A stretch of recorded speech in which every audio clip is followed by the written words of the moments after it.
Hello, everyone. This is Maria. This workshop invites teachers, educators, everybody to explore digital thinking as a mindset that empowers learners to approach problems critically, creatively, and rather than starting with devices or apps, we begin with the habits of mind, starting with our mindset to make the technology meaningful. So, we will unpack the distinctions between digital tools, digital skills, digital literacy, and digital fluency, and show how we educators can foster digital thinking even in classrooms with limited access to technology. And I first shared my reflections on this topic in the Global Schools professional development session in the past, where I drew from my own classroom and leadership experiences. So, building on that foundation, this workshop expands the conversation with practical strategies, SDG link scenarios, and examples of how AI prompting and iteration can support educators like us in cultivating digital mindsets. So by the end of this session, teachers, we will be able to differentiate the difference between digital tools, digital skills, digital literacy, digital fluency, and explain their classroom relevance. Another is to recognize how digital thinking can be cultivated as a mindset even without internet access or devices.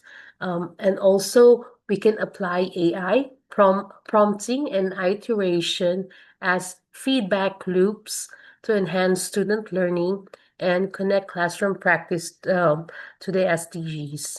We can also, at the end of the session, design SDG related classroom scenarios that integrate digital thinking um, for the problem solving and reflection. And of course, reflect on our own teaching experiences and identify the opportunities to prioritize mindset over technology in lesson planning. So the title of our workshop is Digital Thinking in the Classroom, Mindset First, and Technology will be the second. And of course, digital thinking doesn't really depend on the devices that we have. And when we say devices, we're talking about the phones, our mobiles, or laptop, or even our tablet. It always begins with a mindset. And before anything else, we have to identify first the difference between, let me show you, the difference between the digital tools, digital skills, digital literacy, and fluency. Okay. And then we have also the examples and how it connects. So when we say the digital tools, these are the apps, the platforms, or even the devices that we use in teaching and also learning. So, for example, Google Classroom, Canva, Zoom, and these are the starting point because these are the things that we have to use. And when we say skills, these are the abilities to use the tools effectively. Okay. So every time that we create slides, then we tap the digital skills. Every time that we join a video call, it means that we we know we have now this digital skill. And these help us operate the tools with purpose. And when we say digital literacy, it's about knowing the usage of digital tools safely, critically, and responsibly. So again, using of the tools safely, critically, and responsibly by evaluating, identifying the sources, protection of your privacy. So it adds our judgment and ethical use. And lastly, the what we call the digital fluency, which is one of the key points of our SDG number 4. It's all about confidently and creatively using the tools, not only the tools but also your skills and your being literate to support learning and teaching. So um, it's all about not only identifying, but how are you going to use the tools responsibly, critically, and safely. Okay, so that you can help others. So when you design blended lesson plans, okay, when design your lessons, when you adapt with the tools and you help other people, especially if you're going to spread the SDGs, okay, using the your understanding and your application on the tools and the skills, then it means that you are tapping the digital fluency because this is the goal. Fluency is the goal. It's about flexibility and your thoughtful integration. So if you're going to look at the skills versus the mindset in the world of the digital thinking, the focus of the skills are actually, you know, not only analysis, not only the coding, but how to use the digital tools. But if we are going to focus on the digital mindset, it's more into the attitude. It's about having the openness, being having curiosity, having adaptability. So those are the focus or the mindsets focus on the mindset in digital thinking. And of course the skills can be outdated quickly because remember every year we have different technology. So it means that we have to adapt really quickly in terms of the latest gadgets. But then if we're going the to focus on the digital mindset, it's long term and it's transferable across different contexts. And in terms of the transformation, um, digital skills are limited without the mindset. So again, um, if we're going to compare on the mindset in digital thinking, it really drives for innovation and cultural change. And and students and even the teachers, if we do have this digital mindset, we always ask for questions. We're always curious. We're always want to make a change at the same time being open-minded. So it's not only about knowing the formulas of the Excel or how to use Canva, but our thinking now is how can we help to solve this problem, okay? About poverty or about health using the tools that I have.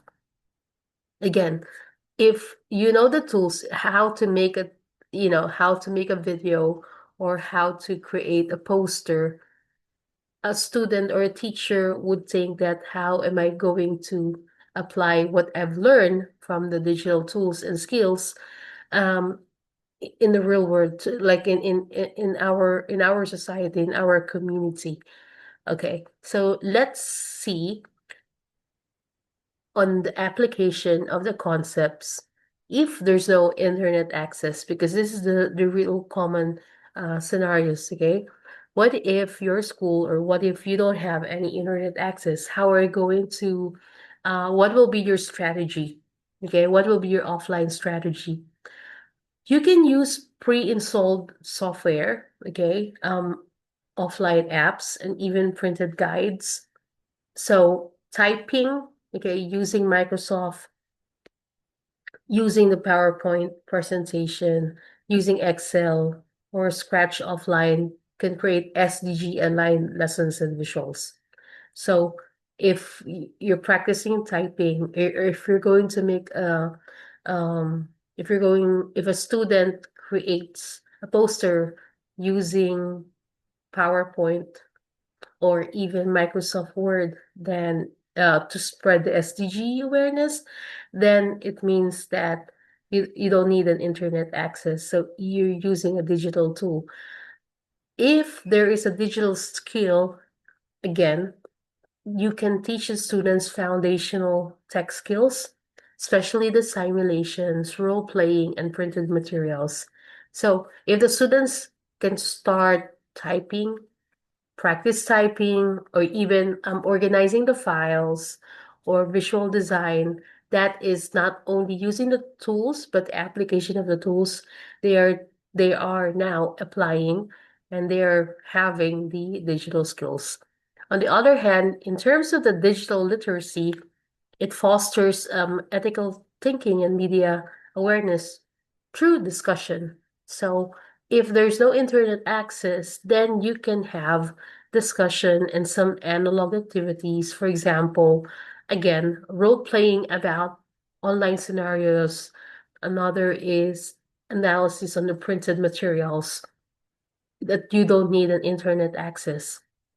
And if you want to develop the students' digital fluency, then you have to encourage the flexible thinking and tool adaptation even without any internet connectivity. So again, you can have paper-based Padlet walls. Another is there are some lesson plans without the use of internet access. Another is it's more into project based for project based activities, um, because what we need right now on a digital fluency is the adaptation of the tools that have been existing, okay, and also critical thinking skills. Now, one of the perfect examples of what I'm telling you is this SDG photo walk, a lens on change. This is one of the activities that I have done in the past. So you can ask the students to go outside, school grounds, nearby area. Possibly it's part of your homework. Even the family members can participate, and students can take one photo per SDG, from SDG 1 to SDG 17. And of course, if this is a very simple activity, I know. But then again, like I thought, okay, the students will think that it's very simple activity, but they have to think. Okay, and it really works a lot because it really builds the visual literacy and the awareness of the SDGs. Another is the usage of the symbolism. Okay, they also tap the critical thinking skills, and you also encourage them creativity because at the end of the day, you're going to collect the 17 photos, and they will share it. It also foster collaboration and empathy. Like if you want this kind of activity to be a group activity, then that will be really great. And of course, there's no requirement of the internet or even the advanced technology. It's just all about the perspectives of the students and all about the purpose. So this SDG photo walk is one of the best activities that I've ever done. And also you can use it in the classroom. Another activity that I always use is the Voices of Purpose reflective memo chain. I'm also doing this right now to tap the SDG 4. The mobile phones of the students, okay, the mobile phones do have the voice memo or the audio recording app. So a student can be in a quiet place and start sharing any reflective a student can make a reflective speech about a certain topic.